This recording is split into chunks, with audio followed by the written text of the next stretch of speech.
Our special guest is actually none other than my mother, Mrs. Molly Resnick. My mother was an NBC producer for 13 years. She worked for NBC News, and she had a program called 5 Minutes With. This was an interview segment in which she was responsible. She produced interview segments with people like Sean Connery, Sophia Loren, Muhammad Ali, Menachem Begin, and at the time there was no cable television, so there were only 2 interview shows in New York, The Today Show and My Mother's Show. That was it. And my mother was not Orthodox, not observant at the time. My mother grew up in a very secular Israeli family. The family did not even fast on Yom Kippur. And my mother started becoming observant in 1979. She's observant now for 41 years, and she continued working at NBC for 7 years, I believe, after she became observant. But she saw life from both sides of the coin, from the secular perspective and now from the religious perspective. And for that reason, my mother has a very unique perspective on many aspects of life. And tonight, I want to speak to my mother, who's an international speaker, by the way. Earlier this year, spoke in Russia. She's spoken all around the world on Zoom now. She's spoken to South America, to Israel, to England, to France. And I'd like to welcome, without further ado, my mother to this program. Good evening, Mother. Evening, my son. I must tell you that I enjoyed your program very much. Thank you very much. Okay, so in talking about your NBC career, I remember sometimes you've talked about once having on your program a lady who wrote a book called The Anti-Coloring Book. Oh, yes, I'll never forget that. It was recommended to me, and as soon as I saw it, I put it in the front of my list because I felt, oh my gosh, we're forcing children to color in the lines. This is not what we should be doing. She's right. Let's color out of the lines. Let's be abstract. And then I became I started becoming religious and being embraced by godly values and godly law, and I realized that doesn't really work. For a person to become a general, for a person to become a leader, for a person to become anything good, you have to go through a rigorous training. You need to learn to color within the lines. You have to know what's right and what's wrong. You have to be able to comply with instructions and to do what's good and not to be free. Before you become a Picasso, the abstract genius, you first have to be Rembrandt, the classicist adherent to the lines. So that is what Yiddishkeit is all about. It's keeping to the right and staying away from the wrong. And that's what makes life worth living.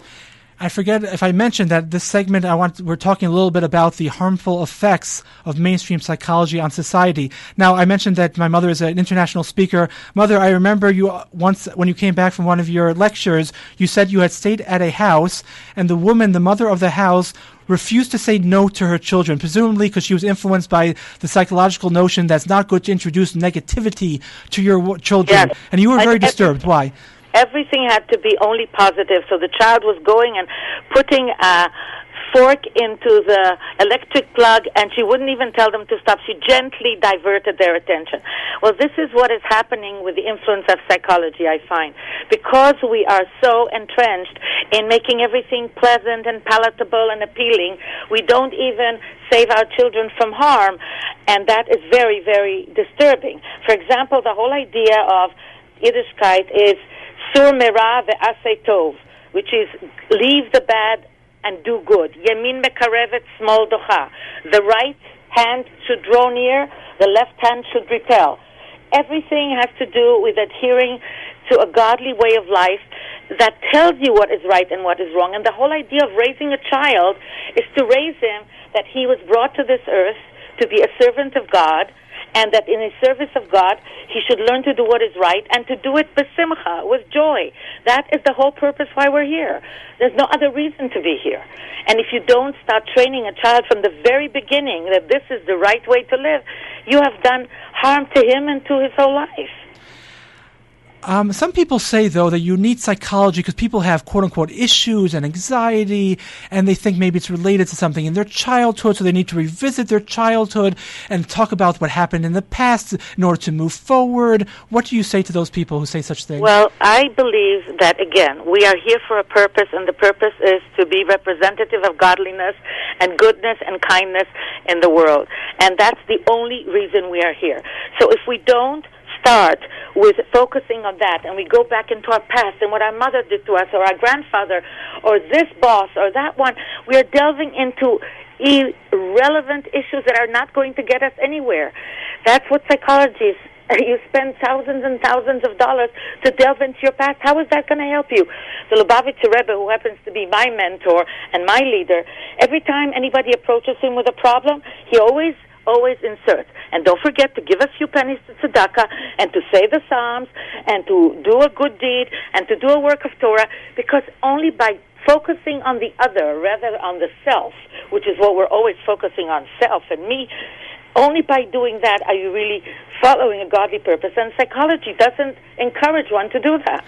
You reminded me, as you said that I once had seen a letter from the Lubavitcher Rebbe. Someone had asked him that he has problems honoring his parents, and what should he do? So right.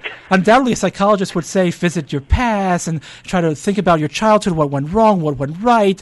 And he just said, in 2 lines, look up the verse in the Bible, honor your father and your mother, and read that verse several times a day until the issue resolves itself. Exactly right. I think that is a brilliant way to tackle it, and that is the thing we are really not focusing on in today's raising of children, advising marriage couples, talking to people, and that's what we should focus on. Right. We're not focusing enough on duties. We're focusing too much on, like you said, on the self.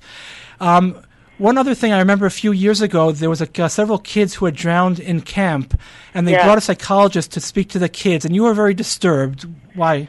Well, the incident happened in a sleepaway camp where 2 sisters drowned. It was a very sad story, and the entire class of those sisters was there.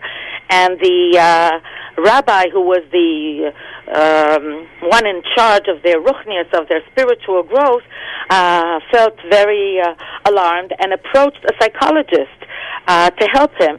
And I was shocked. So I called him up. I knew him well. And I said, why a psychologist? Who better than you, a rabbi, a chassid, Yereh Shamayim, a person who is fearful of God? Who is better at consoling or directing girls in such a situation? I said, what does a psychologist know that you don't know? And he said, you know what, you're right. We are so influenced by the outside world that we forget our own abilities, and that's what's happening all over. In all schools, everywhere, there's that feeling of, like what you said, of insecurity, of not being sure of who we are, what is our Torah, what is our messages, who should we follow, and that's a very, very important thing to keep in mind and to struggle forward to do. One of the problems I have with mainstream psychology also, it seems that it's always about, and I know you've said this many times also, it's always about like you're a victim of circumstances rather than the basis of the whole Torah, of the whole Bible, of the whole morality is that you're a free human being who has free will to do the right thing. We're not victims of the past. Exactly. We are put on this earth with a body and a soul, and they are 2 contradictory forces that will be fighting every single day, and God wants us to succeed in the fight, but He's even happy just with the fact that we're fighting. We have to fight to do the right thing. We have to take our godly soul and try to make it the one that decides which way we should go. It's not easy, but if we keep that in mind, that's the main thing of what we're here for. And again, it's about what you emphasize life about. If you keep that in mind and you're constantly aware of it, then you have the belief, the faith, the emunah, the trust that God will help you, because when you want to go in His way, He will help you. Then you are bound to succeed. And I think I remember also you saying that people say, well, it's like psychologists are professionals or experts. You go to a doctor, and you said there are doctors of the body and doctors of the soul. For a doctor of the body, you go to an MD. But for a doctor of the soul, we go to our great rabbis and our great Torah that has more insight, obviously, on the soul than any secular. And psychology, by the way, is, I believe, one of the most secular disciplines in all the disciplines. It is. As a matter of fact, as I understand, there are more secular psychologists and psychiatrists than there are in any other profession, which is very strange, because in a way psychology is something that should be refining our midos, our actions, our who we are, and the only way to refine them is through moral goodness, through what God gave in our Torah.